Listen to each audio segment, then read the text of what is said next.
पहलगाम, जम्मू कश्मीर की वादियों में बसा एक सुंदर सा हिल स्टेशन अपनी खूबसूरती और शांत वातावरण के लिए प्रसिद्ध है।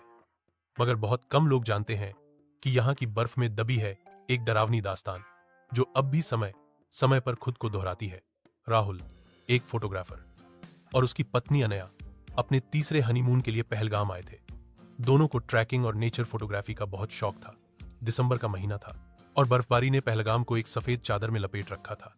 उनकी बुकिंग एक पुराने लेकिन खूबसूरत लकड़ी के गेस्ट हाउस में थी, गुलशान रिट्रीट। गेस्ट हाउस मालिक गुलाम चाचा एक बुजुर्ग लेकिन बेहद मददगार इंसान थे। रात को खाना खाते वक्त राहुल ने चाचा से पूछा, इतनी बर्फ में क्या आप डरते नहीं? चाचा की आंखों में एक अजीब चमक आ गई। उन्होंने कहा, डरते तो नहीं बेटा, पर पहलगाम की बर्फ अपने साथ कई राज छुपा कर रखती है। हर सफेद चीज हमेशा मासूम नहीं होती। अगली सुबह राहुल और अनया कैमरा लेकर जंगल की ओर निकल पड़े। दूर दूर तक सिर्फ बर्फ थी। पेड़ों की टहनियां भी सफेद लिबास में थी। कुछ दूरी पर एक पुराना मंदिर दिखा। मंदिर की छत टूटी हुई थी और एक घंटा आधा लटका था। राहुल ने कुछ तस्वीरें लीं, तभी अनया बोली, तुमने कुछ सुना? नहीं क्या? ऐसा लगा जैसे कोई रो रहा हो। राहुल ने कान लगाए, लेकिन उसे कुछ नहीं सुनाई दिया। उसने अनया को हंसते हुए कहा, शायद तुम्हारे कान भी अब कहानी बुनने लगे हैं। लेकिन अनया के चेहरे पर हंसी नहीं थी, बल्कि डर था।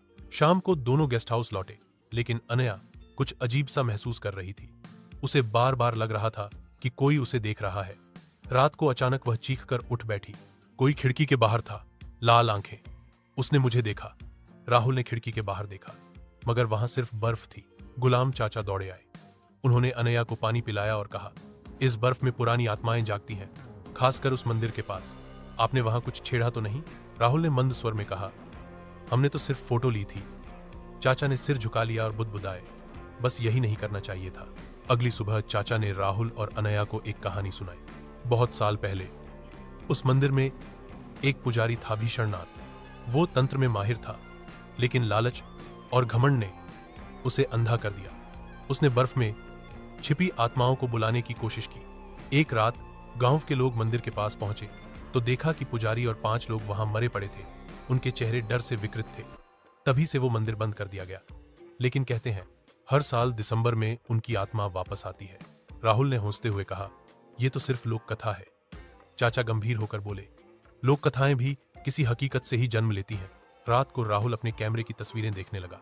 तभी एक फोटो पर उसकी नजर अटक गई। वो मंदिर की तस्वीर थी, लेकिन उसमें मंदिर के अंदर एक साया दिख रहा था, और वो कोई इंसान नहीं लग रहा था। अनया ने देखा तो चिल्ला पड़ी, यही था वो, यही मुझे देख रहा था। राहुल को अब बात हल्की नहीं लगी। उन्होंने फोटो डिलीट करनी चाहिए, लेकिन सिस्टम हैंग हो गया। स्क्रीन पर बार बार वही चेहरा दिख रहा था। अगली सुबह राहुल ने फैसला लिया कि वो मंदिर फिर से जाकर देखेगा।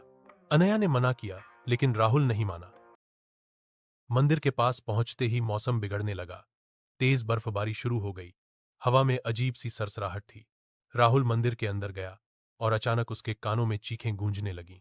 उसने मुड़कर देखा, वहीं लाल आंखों वाला साया उसकी ओर बढ़ रहा था।